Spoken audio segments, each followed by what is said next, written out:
About a year ago, I realized that I have ADHD. Oh I got burned out with one of the projects that I was working on, and I was sitting on a balcony, exhausted as fuck. And at some point I asked myself, why do you always end up in the same place? Being busy, hardworking, burned out, but getting no results whatsoever. I started watching videos, researching, reading information about ADHD. I implemented some things that helped me, and in fact they did wonders for me. And in this video I will give you practical tips that you can implement in your life right away. First, you have to understand this.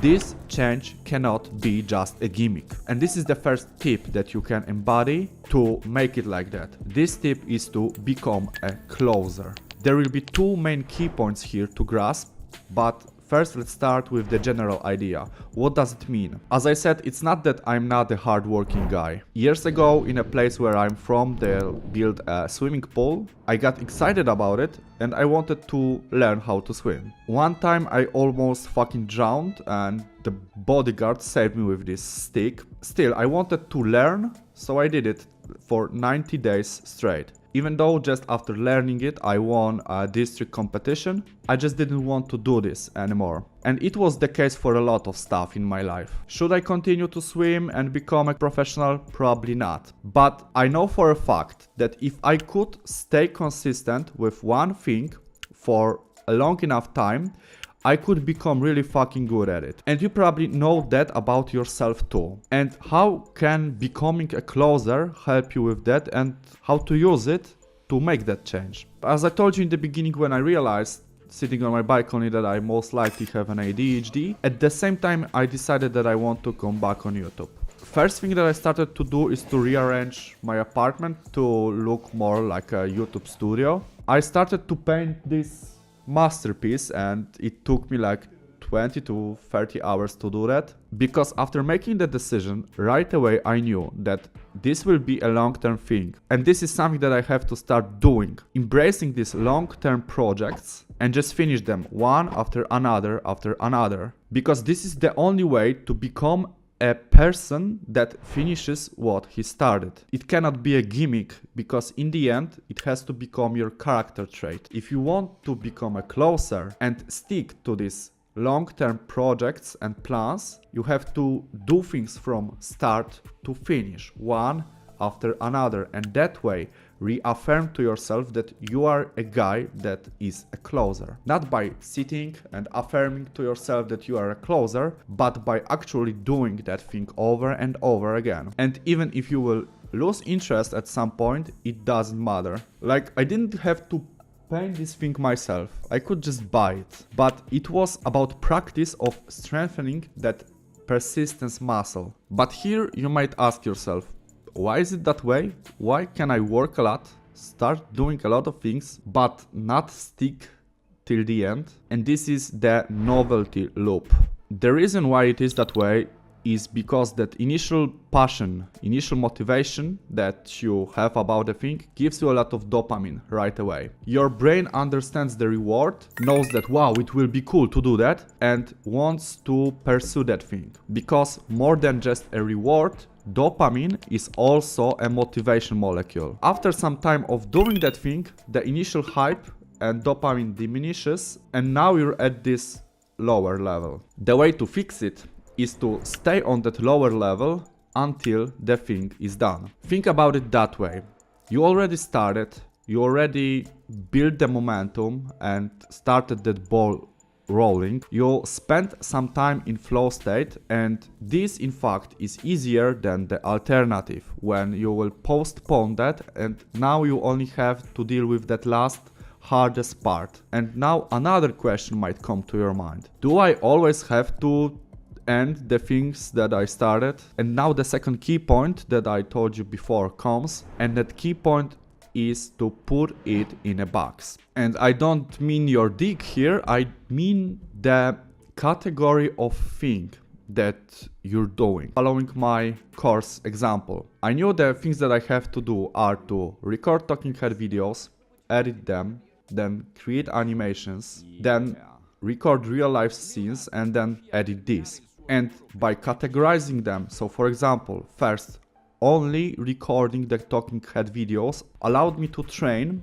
this persistence muscle to stay with the thing until this category that I put in one box is done. So it still teaches you to become a closer, allows you to avoid the novelty loop, plus by categorizing things, you get to the finish line a lot faster. Now let's talk about another approach, because you will not always be motivated enough to even start the task. And this is a problem, because whenever a task is connected with passion, with enthusiasm, with excitement, it's easy to start. But what if it doesn't have that aspect? Here we can hack the system using the neurochemical momentum approach. This one is biological approach, but it works wonders. If your brain perceives a thing as boring, dull, like organization, structure, schedule, and it doesn't bring a lot of dopamine right away, it's very hard to start. By creating neurochemical momentum, or just by biologically increasing the level of dopamine in your brain,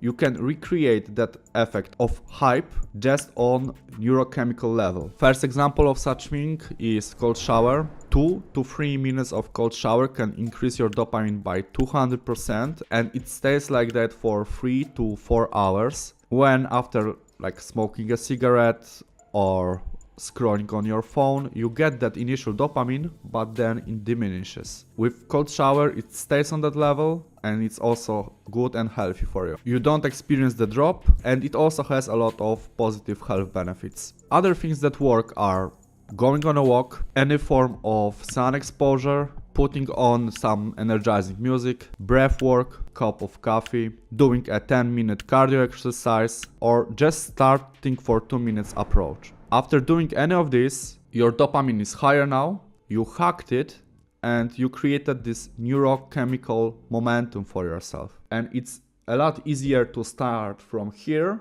than if your dopamine would be at 0.0. But there still will be times when even this method will not work for you, because your dopamine will be so low that the only thing that you can think about doing is to lay down and scroll on your phone. And here you can use the third approach, which I called the victory stack. Let's say you woke up and you want to start working on your project, and the thing that would allow you to get on that level of hype and excitement would be to take a cold shower, start this cardio exercise, or go on a walk.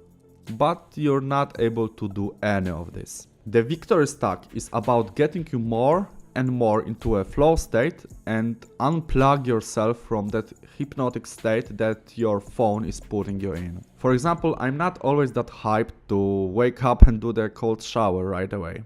I need some initial dopamine to get me going. I still need to take a step back and do something easier, because the truth is you will always find something easier, the first step that you can take. In other words, the easiest fucking thing that you can think of, start with, just to keep the ball rolling. For me, when I wake up, sometimes I just go and do groceries. I look at my to-do list and do any task from it. Sometimes, if I'm at a very low place, getting my phone and replying to messages or emails still helps me, because I get something done and it gives me more motivation and more dopamine. And doing these small things one after another stacks dopamine and gets you higher. So then, for example, doing a cold shower is now doable, and then starting to work on your project is doable, because you create that victory stack effect. It's not the best approach that you can take, because sometimes replying to emails or messages will get you hooked more to spend time on your phone. But if it will help you to get started and make the ball rolling, it's always worth a try, and better than not doing anything. And now you might think to yourself, sounds cool, but there's another problem with ADHD, that sometimes I'm so fucking hyperactive, running around, not knowing what to focus on. I have no idea how to get started whatsoever. My thinking is too disorganized. And for this, what will help is the emotional backlog. You as an ADHD type guy are more emotional than a regular guy. You just feel your emotions more. And that's why it's also easier to get into a panic mode. When there's a lot of chaos and disorganization in your life, you tend to lose your temper, lose your mind. And this is paradoxical because you are disorganized in a chaos and you can't get unstuck to get organized because you cannot motivate yourself to do that. So how the emotional backlog can help you with that, and what does it mean and how to do that? You have to use 5 minutes a day approach to constantly figure out what's going on with you on emotional level. Why do you panic and what your emotions are trying to tell you?